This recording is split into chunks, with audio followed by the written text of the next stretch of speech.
Hello बच्चों, let's read the following question. The de Broglie wavelength of an electron moving with the velocity 1.5 into 10 raised to power 8 meter per second is equal to that of a photon. हमें एक electron का de Broglie wavelength है वो बोला गया है कि photon के वेवलेंथ के इक्वल है, तो इलेक्ट्रॉन का वेलोसिटी जो है वो हमें दिया गया है. क्या करना है? Calculate the ratio of the kinetic energy of the electron to that of photon. Electron की कैनेटिक एनर्जी के साथ हमें फोटोन की कैनेटिक एनर्जी का रेशियो जो है वो फाइंड आउट करना है. So first of all we will talk about the key concept used in the question. इस क्वेश्चन में क्या की कॉन्सेप्ट यूज हो रहा है. अब इलेक्ट्रॉन के लिए हमारे पास क्या होगा? डी ब्रोगली वेवलेंथ होगा. De Broglie wavelength. तो डी ब्रोगली वेवलेंथ को सपोज हम लैम्डा ई से डिनोट कर रहे हैं. ई मींस इलेक्ट्रॉन हियर, तो वो किसके इक्वल होगा? 1 h upon h Planck's constant होता है h upon mass of electron into velocity of electron. Lambda E जो है वो रिप्रेजेंट करता है वेवलेंथ ऑफ इलेक्ट्रॉन को. वेवलेंथ ऑफ इलेक्ट्रॉन को रिप्रेजेंट करता है. me here represents mass of electron, mass of electron, and ve here represents velocity of electron जिसके साथ वो मूव कर रहा है. velocity of electron.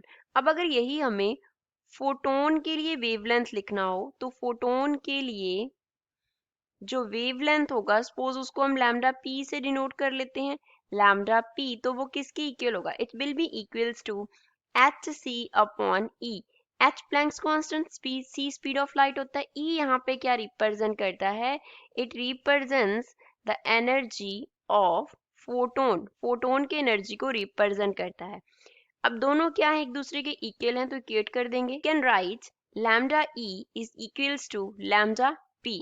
तो लैम्डा ई कितना है? It is equals to H upon M E V के इक्वल है. एंड लैम्डा पी किसके इक्वल है? एच सी अपॉन ई के इक्वल है. तो एच के साथ एच कैंसिल हो गया. We are having 1 upon M E up into V is equals to C upon ई.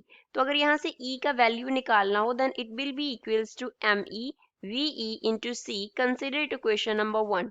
अब अगर इलेक्ट्रॉन की बात करें तो फॉर इलेक्ट्रॉन हमारे पास जो किनेटिक एनर्जी का फॉर्मूला होगा वो क्या होगा?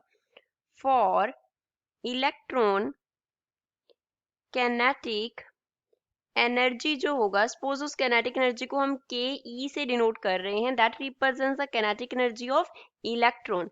तो इसका जो फॉर्मूला होगा वो हमारे पास क्या होगा? 1 upon 2 M E V E square के इक्वल होगा किनेटिक एनर्जी का जो फॉर्मूला होता है. अब हमें kinetic energy for electron to energy of photon का रेशियो निकालना है. तो क्या करेंगे? 2 को 1 से डिवाइड करेंगे. अब हम क्या करेंगे? Divide 2 bye 1. 2 को 1 से डिवाइड करेंगे. y1. तो लेफ्ट हैंड साइड पे हमारे पास क्या आ जाएगा? K E kinetic energy of electron by energy of photon. Kinetic energy of electron कितना है?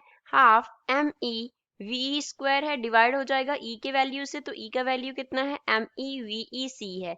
एम ई कैंसिल हो जाएगा, ऊपर वी का स्क्वायर कैंसिल हो जाएगा, तो ऊपर क्या रह गया? वी.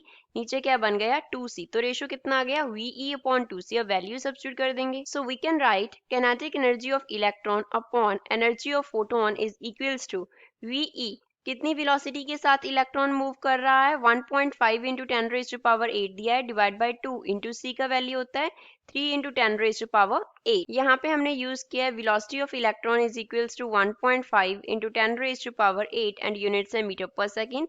एंड जो हमारे पास c है speed of light, that is 3 into 10 raise to power 8 metre per second है.